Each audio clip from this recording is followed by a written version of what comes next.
Hi there. Have you ever wondered what it would be like to live in a world where everybody got along, where everybody loved everyone and everybody cared for everyone, and no one fought or argued or caused pain to one another? Boy, would that be great. And one day we'll get there. That place is called heaven. But while we're here on earth, I want to talk to you about something today called mercy. My name's Jen. I'm with My Sister and Me Ministries, and today is Face to Face Friday. Thank you so much for being here. Marianne and I have been digging into the basics of our faith, our series called Back to the Basics, because we know how important it is to have a foundation underneath us for our faith, our relationship with God. How do we grow closer to Jesus?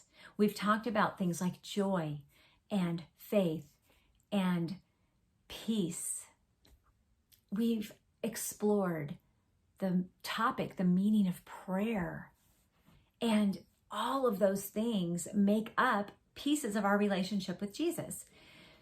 As I mentioned, I want to talk about mercy today. And the reason we want to talk about mercy is because Jesus talks about mercy.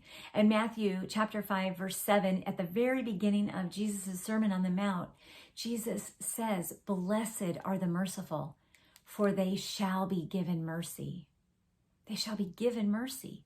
Now, you may not think that this is a big deal, but if you've ever offended someone or hurt someone and they have forgiven you, looked past it, trusted in your character enough to know that it was maybe out of order for you to do such a thing, and they said, "You know what, I'm going to forgive you for this. I'm not going to do what you deserve. I'm going to do what you don't deserve." You see, mercy is holding back a judgment that we most certainly probably do deserve. Jesus is our perfect example of mercy. When he went to the cross for us and stretched out his arms and was crucified, he did that so that we could live. He took all of our sin upon him. He felt the weight of all of that, and he took the judgment. And now we have what's called the mercy seat, because as followers of Christ, we get to stand before God at some point after we're gone from this earth, but we stand before the mercy seat. So God sees our relationship with Jesus as a covering for the things that maybe we've done that we're sorry for, things that we have already walked through on this earth in sinful ways or hurtful ways toward other people.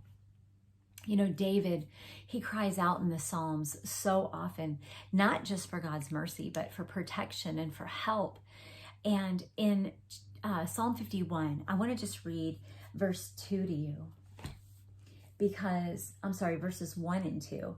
David writes, "Have mercy on me, O God, according to your steadfast love.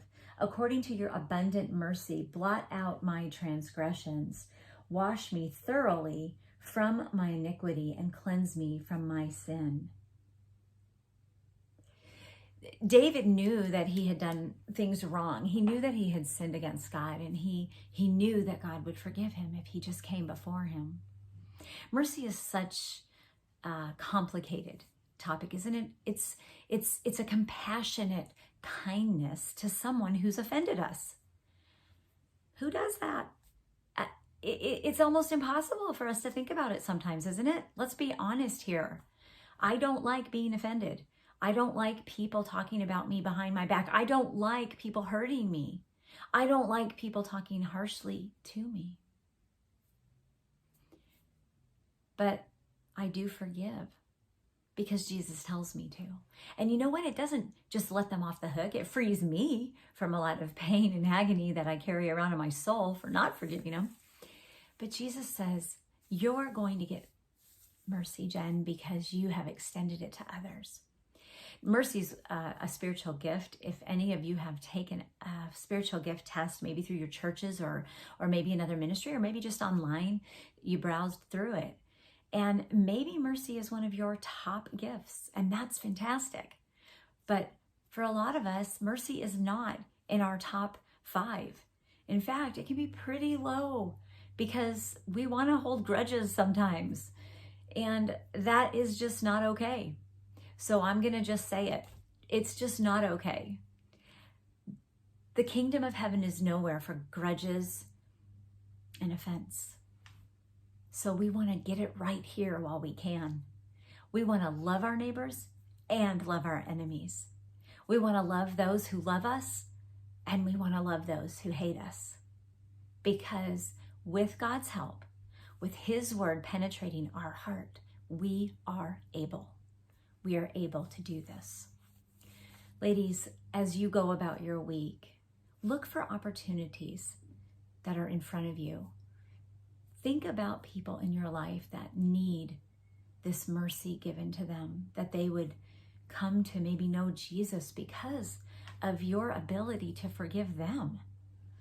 It may seem backwards, it may seem awkward, but I just think of Jesus and His example. And then I think of all the times that I've sinned against Him, that I have argued and fought against the Word of God. And well, that didn't really get me very far. So now, as I look at the Word in a new and a clearer way, I can open this book and I can know that Jesus has good things for me and He has good things for you. And mercy is one of the things on the top of that list.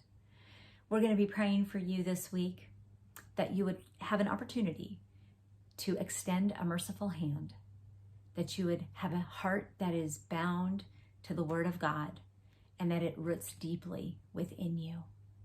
And ladies, don't forget, hold fast to hope.